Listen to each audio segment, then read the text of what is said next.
It's easy to get sucked into a pattern of learning and learning and learning and consuming content.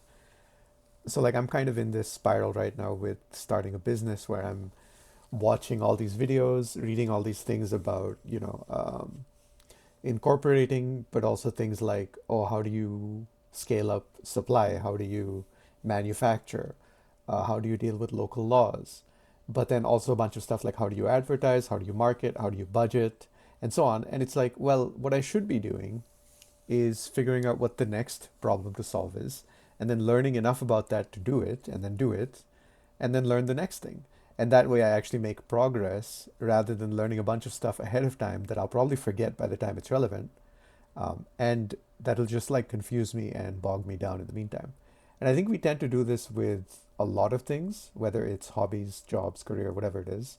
Um, I think one of the reasons is because it's a lot more risk free to learn and consume content.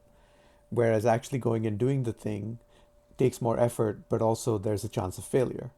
But I think we have to start valuing that when we do things that might not work, that's a really good thing because it also means that when it does work, it pays off, right? If we only did things that were guaranteed to work, the payoff wouldn't really be that big. We would never take a risk.